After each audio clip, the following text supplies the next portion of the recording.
Welcome to another edition of Hard in the Paint where no subject is out of bounds. I mean, absolutely no subject is out of bounds.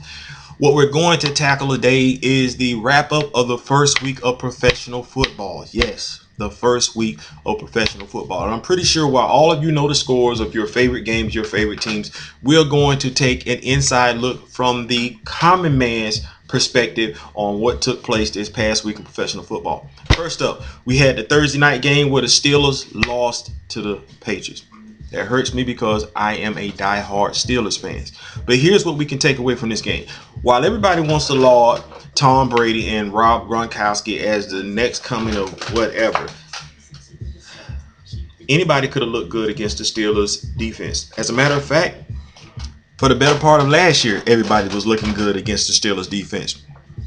I really want to say the Buffalo Bills made their starting quarterback decision based on how good their quarterbacks looked against the Pittsburgh Steelers defense during the preseason. It is easy to look good when somebody is missing assignments, not having enough personnel on the field.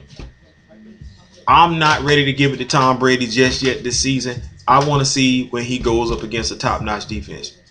Who has a top-notch defense to Tom? The Buffalo Bills, week 2. Come back and holler at me.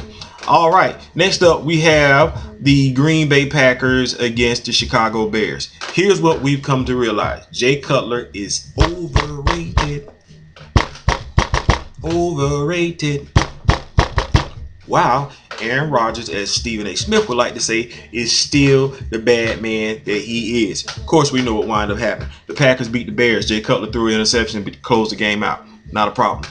The Kansas City Chiefs beat up on the Houston Texans. I think I came out and I said in the Heart of the Paint earlier that the Houston Texans was going to be in need of a quarterback. Who has a quarterback that they're not using right now? Oh, the Washington Redskins. Give Dan Snyder a call. See what y'all can do to fix that. Because I don't care who you have playing on your defense, Houston, J.J. Watt. It doesn't matter if you can't score points. Next up, we have the Cleveland Browns. They lost, of course, to the New York Jets. Wow. Did anybody else see the quarterback from Cleveland trying to do a little John Elway thing? Made me think of that movie, Any Given Sunday, with Jamie Foxx. How he did the helicopter spin. Anyway, that got him a concussion. That got your boy on the field, Johnny Manziel. Got Johnny Manziel on the field. They lost 31-10. The Jets have said they will have a stout defense. Oh, that's another team that has a stout defense, the Jets. And what? They in the same division as the Bills and the Patriots. Tom Brady. Next up, we have the Colts against the Buffalo Bills. Wow! Everybody anointed Andrew Luck as the next coming up, and Rex Ryan killed him. Made him look. Damn, Rex, you ain't waste no time putting your blueprint on that defense, did you? Wow, that's all I can say about that one. Where are we at now?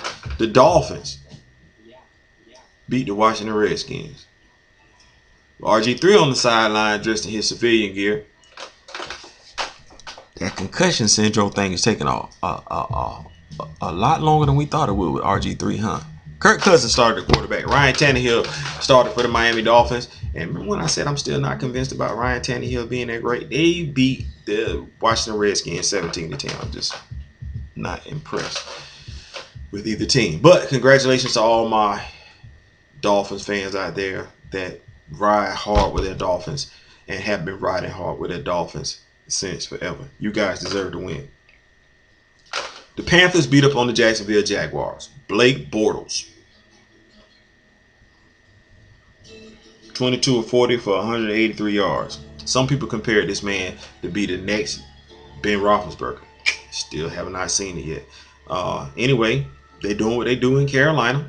Cam Newton is still Cam Newton. Still being Cam Newton.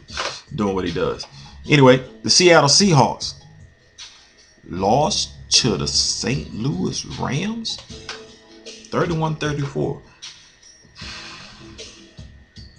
Y'all really need to get Kam Chancellor back. Secondary ain't looking the same. Y'all had your boy Nick Foles looking like a superstar. You know? Richard Sherman. You know, seen that before. Maybe too many bad covers. I don't know. But anyway, defense is not. They're not looking like the Legion of Boom.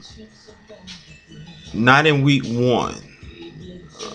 Kam Chancellor still holding out. He still wants his money. I tell you what. You better get Cam his money. I personally don't agree with it. He's got 3 years left to go on his contract. I think that's unheard of. But if you guys are only $1 million apart, surely y'all can meet somewhere in the middle and get this man paid because, wow, the Rams put up 34 points on you. Wow, that's crazy. Anyway, moving right along. The Saints, 31-19. The Cardinals. Carson Palmer. Sipping from the fountain of youth? I don't understand that. I didn't see that one coming. 31-19. I didn't see the Cardinals putting up 31 points. And I certainly didn't see the Saints only scoring 19 points. So that's why I'm totally at a loss for how this took place. Drew Brees threw for 355 yards, but all those yards ain't worth nothing when you only put up 1 touchdown. It's just between the 20s, you're killing it. You get inside the red zone, somehow we're losing it. The Lions lost to the Chargers 33-28. Listen, has anybody else besides me asking themselves whether or not the Detroit Lions are the biggest bunch of underachievers in the National Football League? I mean, you had Ndamukong Suh for years. You had Matthew Stafford for years. You had my boy who's Charles Johnson, who is a beast at the wide receiver. You had all this for years, and you, for whatever, coaches come and gone and everything, you just can't seem to get it together as far as being one of the most dominant teams in the National Football League. Of course, Ndamukong Suh has moved on to Miami, but you, with all this talent, you just can't get where you should be. You're not amongst, I want to say you're an average football team with all the talent that you had all these years. You played an exciting brand of football every now and then, but for the most part, you're just average. So I think you guys are underachieving. Anyway, moving right along.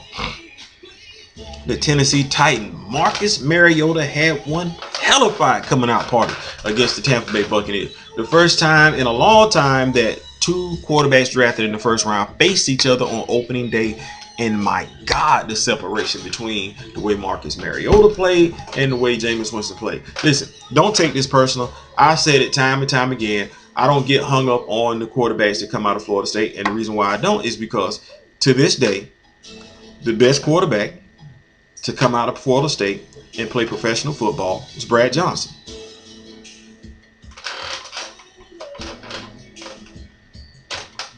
I said it. I ain't taking it back. Best quarterback to come out of Florida State to play professional basketball was Charlie.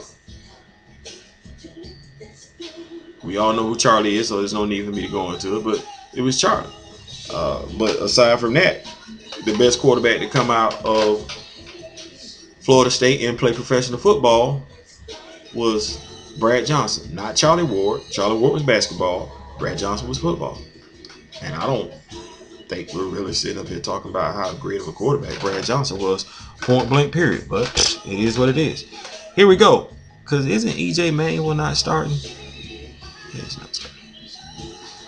Cincinnati Bengals 33-13 over the hapless Raiders. Wow. So I don't really know what to say about that one. Pac-Man Jones should have been suspended. He wasn't. Derek Carr damaged his thumb trying to give Pac-Man Jones a stiff arm. Quarterbacks never strike the Heisman post with your throwing arm extended. Could lead to some rather disastrous things. But this brings to mind that with the Bengals doing what they did and the Ravens losing to the Broncos, here's what I've come to understand. Because we all know T-Sizzle, Terrell Suggs, is going for the season, torn ACL against the Broncos.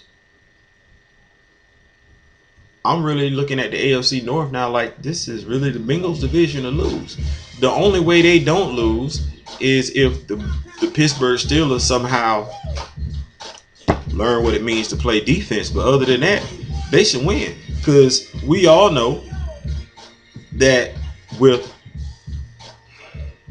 Ray Lewis is gone from the Baltimore Ravens. Ed Reed is gone from the Baltimore Ravens. And now Terrell Suggs. That defense, at least on the field anyway. Haloti Ngata is gone, by the way. That defense really doesn't have the tenaciousness that it had before. At least I don't believe that it does. And I certainly don't believe that they have the on-field leadership that they had before with all four of those gentlemen being gone. So, I don't look for them to do too much of anything. So right now I'm going to go ahead and say that the AFC North is, and it really pains me to say this because I am a diehard Steelers fan.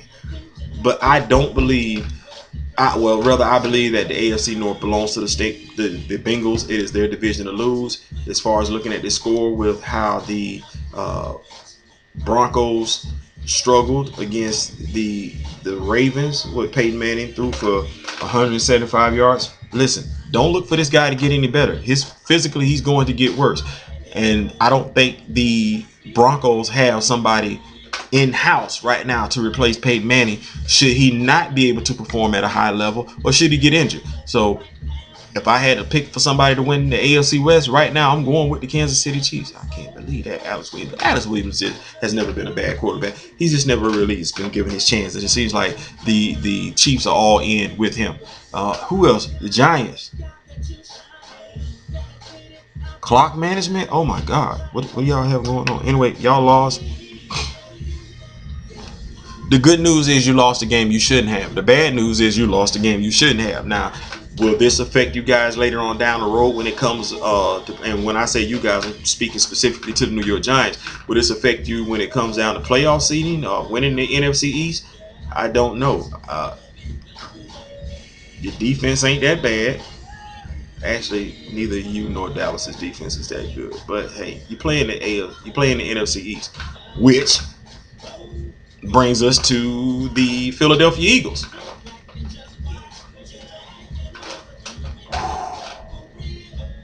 And the Atlanta Falcons.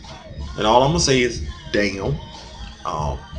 You have one team where the head coach is pretty much doing he's doing what he wants to do with the Philadelphia Eagles.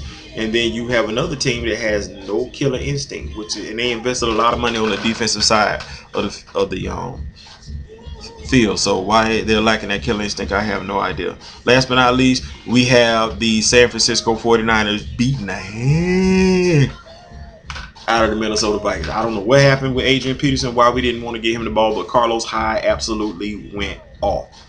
Teddy Bridgewater didn't do too bad, but once again, you throwing for all those yards, 231 yards, one touchdown, no touchdowns and one interception. That means you just been throwing between the 20s. You're not crossing it over. But Carlos Hyde, wow, 168 yards, 25 carries, 2 touchdowns.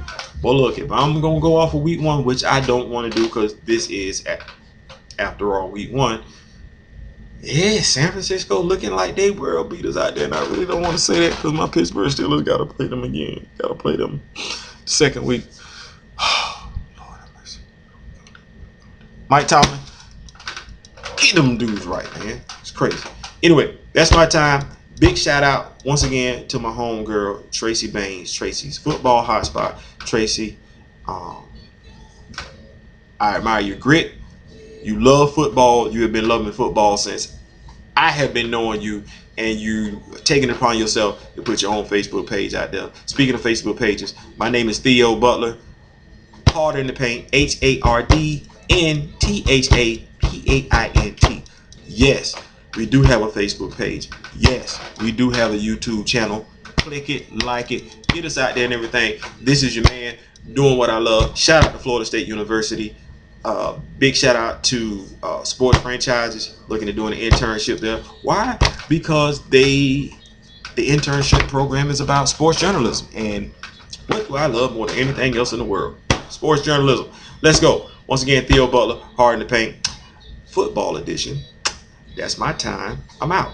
Peace.